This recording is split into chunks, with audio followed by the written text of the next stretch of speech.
আজকের ভিডিওটি একটু অন্য টপিক নিয়ে আলোচনা করব। আমরা প্রত্যেকে গল্প শুনতে ভালোবাসি, আর যদি গল্পটা ভালো লেগে যায় তাহলে প্রত্যেকে বারবার সেটি শুনতে চাই, এবং বাই চান্স যদি সেই গল্পের অংশ হয় তাহলে সেই গল্পটি যে কতবার শুনবে তা কোনো নির্দিষ্ট সংখ্যা নেই।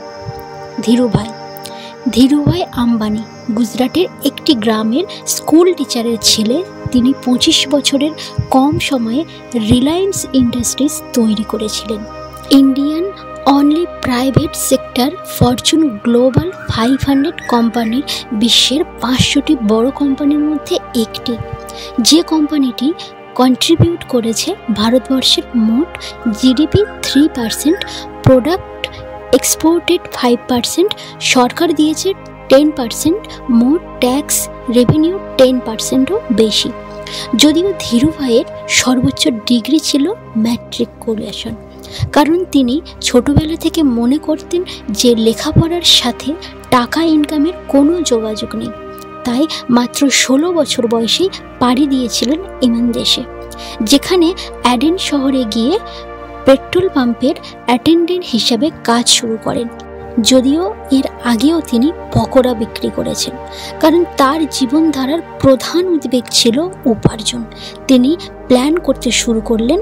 তার বড় স্বপ্ন ছিল ইন্ডিয়াতে তেল ও গ্যাসের বিজনেসের সাথে সাথে petrochemical plants using the best technology of the world to provide the best quality, কারণ তিনি বুঝেছিলেন গ্যাস এবং তেল হলো ফিউচার এবং তার বড়লোক হওয়ার সর্বশ্রেষ্ঠ উপায়।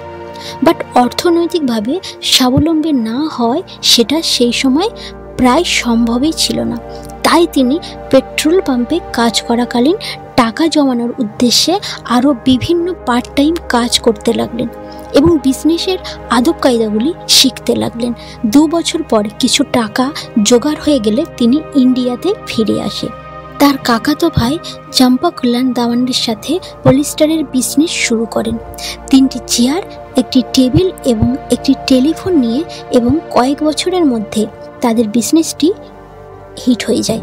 কিন্তু এই বিজনেসের 70 কোটি টাকা টার্নওভার করা সত্ত্বেও মতভেদের কারণে চম্পাকল্যাণ দামানের সাথে বিজনেস পার্টনারশিপ ভেঙে যায়। তারপর তিনি আবার একটি নতুন কোম্পানি খোলেন, যার নাম রিলায়েন্স কমার্শিয়াল কর্পোরেশন, এবং তিনি উৎকৃষ্ট মানের প্রোডাক্ট তৈরির জন্য ব্যবহার করলেন বিশ্বের সবচেয়ে অত্যাধুনিক মেশিন। তার প্রমাণ আমরা তার পুত্রের তৈরি রিলায়েন্স জিওতেই পেয়েছি, কারণ রিলায়েন্স তৈরি 4Gতে এমন অত্যাধুনিক এমন ডিভাইস ব্যবহার করা হয়েছে তা 5Gতেও চলবে। যাই হোক, এর জন্য ওয়ার্ল্ড ব্যাংক রিলায়েন্সকে এক্সেলেন্ট হিসাবে সার্টিফাই করেছে।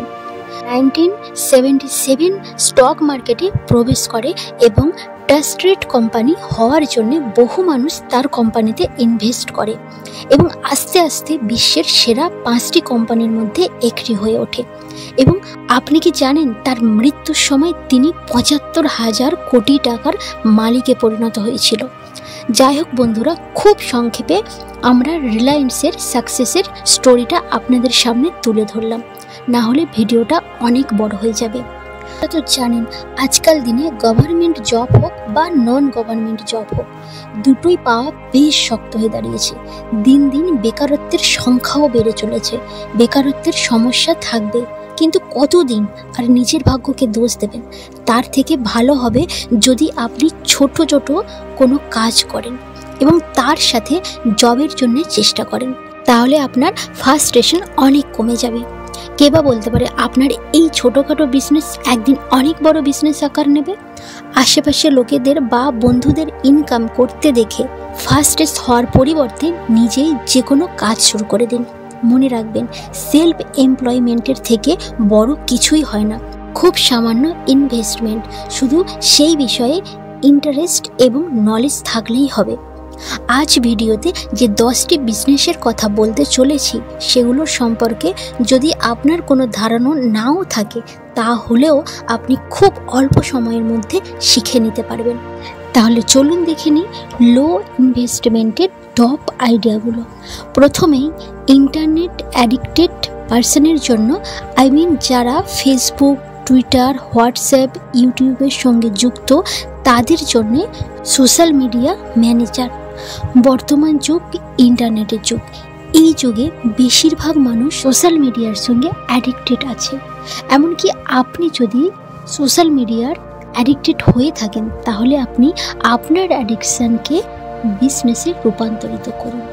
আপনি যে কোনো পার্সন বা অর্গানাইজেশন বা কোম্পানি অথবা সেলিব্রিটি, পলিটিশিয়ান, সিঙ্গার, প্লেয়ার্স, বিভিন্ন অ্যাক্টর যাদের সময় বড্ড অভাব, তাদের অ্যাকাউন্ট ম্যানেজের কাজ করতে পারেন। তারা আপনাকে হায়ার করতে পারেন তাদের সোশ্যাল মিডিয়া ম্যানেজ করার জন্য। এক্ষেত্রে আপনাকে তাদের অ্যাকাউন্টের প্রোফাইল ম্যানেজ করতে হবে এবং আপনি আপনার এক্সপেরিয়েন্সের উপর ভিত্তি করে ইনকাম করতে পারেন এবং তার জন্যে আপনি তাদের ওয়েবসাইটের মাধ্যমে তাদের সাথে যোগাযোগ করতে পারেন। 2. Used product buying and selling. ওএলএক্সের মতো ওয়েবসাইটের জন্য বর্তমানে এই কাজের ভ্যালু অনেকটাই বেড়ে গেছে। আপনি আপনার লোকাল এরিয়াতে এই কাজটি শুরু করতে পারেন। পুরনো জিনিস যেমন বিক্রি করার লোকের অভাব নেই, সেরকম পুরনো জিনিস কেনার লোকেরও অভাব নেই, তাই আপনি এই কাজটা করতে পারেন। 3. Wedding planner. বিয়ে তো সেই একবারেই হয়, তাই সবাই চায় এটা একটু অন্যরকমভাবে, মানে একটু স্পেশালভাবে হোক। আর বিয়ের অ্যারেঞ্জমেন্ট ইউনিক করতে গেলে দরকার হয় ওয়েডিং প্ল্যানারের। ওয়েডিং প্ল্যানার হিসাবে যদি আপনি পরিকল্পনা যদি লোকের নজর কেড়ে নিতে পারে তাহলে আপনাকে আর কে আটকায়। 4. Catering service. বিয়েবাড়ি হোক, যে কোনো ছোটোখাটো অনুষ্ঠানে ভালো ক্যাটারিং সার্ভিস চাই। অল্প ইনভেস্ট করে একটা টিম বানিয়ে নিয়ে সবাই মিলে অল্প অল্প করে ইনভেস্ট করলে স্মল বিজনেস মেনটেন করা খুব ইজি হয়ে যায়। তবে এই কাজে পুরো টিম সহযোগিতা একান্তই প্রয়োজন। নাম্বার 5. যোগা সেন্টার। প্রত্যেকে এখন ব্যস্তময় জীবনে স্ট্রেস দূর করতে যোগা ক্লাসে যায়, তাই যোগা সেন্টার একটা খুব ভালো এবং helpful best idea. Number 6. Ball pen business. হ্যাঁ, এটা একটা খুব লাভজনক বিজনেস। এই বিজনেস করে আপনি দিনে 2 থেকে 3 হাজার টাকা ইনকাম করতে পারেন। আপনি ভাবছেন এই বিজনেসটা কিভাবে শুরু করবেন, এই নিয়ে আমি পরে ভিডিও বানিয়ে দেব। 7. Fast food parlour. বর্তমান জেনারেশন ফাস্ট ফুডের প্রতি বেশি ইন্টারেস্ট, তাই কে কি বলবে না বলবে ভেবে খুলেই দিন। ভ্যারাইটিস টাইপের খাবার রাখুন, খাবারের গুণগত মান অন্যদের তুলনায় ভালো করুন। আমি গ্যারেন্টি দিচ্ছি আপনার পাশে আরও 10টা ফাস্টফুডের দোকান থাকলেও আপনারটাই ভালো চলবে এবং আপনি লাভবান হবেন। হ্যাঁ, তবে সাথে ফুচকা রাখতে ভুলবেন না, কারণ এটা খুবই লাভজনক ব্যবসা, এর চাহিদা প্রচুর। নাম্বার 8. ফটোগ্রাফি। ফটোগ্রাফি যদি আপনার প্যাশন হয় তাহলে এই প্যাশনটাই আপনার জন্য একটা খুব সুন্দর বিজনেস আইডিয়া। যতই মোবাইল থাকুক না কেন, সবাই চায় তাদের স্পেশাল মুহূর্তগুলো যেন কখনোই নষ্ট না হয়, স্মৃতি হিসাবে একটা হার্ড কপি থেকেই যায়। তার জন্য যে কোনো দামি মোবাইল ফোন থাকা সত্ত্বেও ফটোগ্রাফকে আমন্ত্রণ করতে হয়। তাছাড়াও আপনি যদি আমন্ত্রণ নাও পান তাহলেও আপনি যে কোনো ধরনের ছবি তুলে সেগুলোকে অনলাইনে সেল করে ইনকাম করতে পারেন। তার জন্যে ইন্টারনেটে অনেক ওয়েবসাইট রয়েছে যেখানে আপনি আপনার তোলা ছবি বিক্রি করতে পারেন। Number 9. Coaching centre and online tutorial. যে কোনো বিষয়, science, commerce, arts, singing, dancing, cooking, computer, যাই হোক না কেন, যেটাতে আপনার নলেজ আছে, যে বিষয়টা আপনার ভালো লাগে সেই বিষয়ে কোচিং ক্লাস নিতে শুরু করে দিন। সাথে আপনার বন্ধুদেরকে বলুন তারা যে বিষয়ে দক্ষ সেই বিষয়ে ক্লাস নিতে। এটা একটা সিম্পল এবং সুন্দর আইডিয়া। আবার বর্তমান যুগে ইন্টারনেটের টেকনোলজি টিচার এবং স্টুডেন্টদের মধ্যে যে শূন্যস্থান, সেই শূন্যস্থানটাই অনেকটাই কমিয়ে নিয়ে এসেছে। আপনার কোনো বিষয় যদি যথাযথ নলেজ থাকে, তাহলে আপনি আপনার ট্যালেন্ট স্কিল অডিয়েন্সের সামনে তুলে ধরতে পারেন ইউটিউবে টিউটোরিয়ালের মাধ্যমে, অথবা কোর্সটি সেল করতে পারেন বিভিন্ন ওয়েবসাইটে। Number 10, male service. এটা বোথ, অর্থাৎ মেল এবং ফিমেলের জন্য, বিশেষ করে মহিলাদের জন্য বেস্ট আইডিয়া টিপস। প্রতিটা অফিস প্লেসে এই টিফিনের অসীম চাহিদা রয়েছে।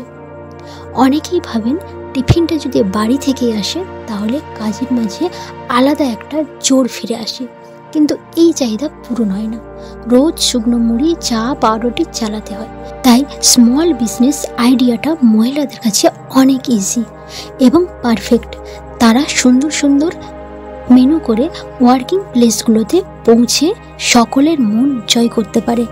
যদি নিজে যেতে না পারেন তাহলে আপনি রান্না করে অন্য কাউকে দিয়ে পৌঁছে দিতে পারেন।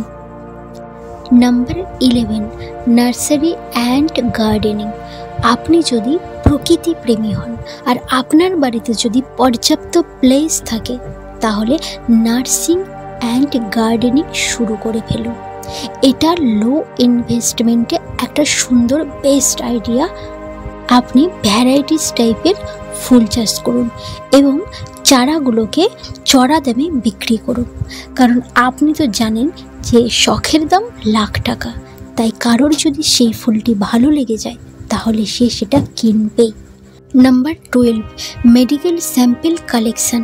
আপনি পেশেন্টের বাড়ি বাড়ি গিয়ে ইউরিন, ব্লাড ইত্যাদি স্যাম্পল কালেক্ট করে জেনুইনে পরিচিত প্যাথোলজি ল্যাবে টেস্ট করিয়ে রিপোর্ট সংগ্রহ করে সেটা বাড়িতে বাড়িতে পৌঁছে দিতে পারেন। এটা একটা লো কস্টে সুন্দর একটি বিজনেস। Number 13, tourist guide. আপনার এরিয়াতে যদি কিছু ট্যুরিস্ট প্লেস থেকে থাকে, তাহলে আপনার সেই প্লেসগুলো নিশ্চয়ই খুব ভালোভাবে চেনা থাকবে। তাহলেই আপনি সহজেই ট্যুরিস্ট গাইড হতে পারবেন। যেমন ধরুন, তাজমহলের কাছে আপনার বাড়ি, আপনি তাজমহল সম্পর্কে অনেক ভালো জানেন, তাহলে আপনি সহজেই ট্যুরিস্ট গাইড হিসাবে কাজ করতে পারেন। জাস্ট আপনি একটু স্টাডি করে নিন আর কাজে লেগে পড়ুন। এতগুলো আইডিয়া পাওয়ার পর কি ভাবছেন, এখনও কি বেকার হয়ে থাকবেন? নাকি যেগুলো বললাম সেই টিপসগুলোর মধ্যে একটা পছন্দ মতো বেছে নিয়ে কাজে লেগে পড়বেন? অবশ্যই কাজে লাগুন। ভিডিও ভালো লাগলে অবশ্যই লাইক করবেন, কমেন্ট করবেন আর বন্ধুদের সঙ্গে শেয়ার করবেন। অবশ্যই এখনও পর্যন্ত যদি চ্যানেল সাবস্ক্রাইব না করে থাকেন, প্লিজ চ্যানেলটিকে সাবস্ক্রাইব করবেন। আর ভালো থাকবেন, সুস্থ থাকবেন। অনেক অনেক ধন্যবাদ।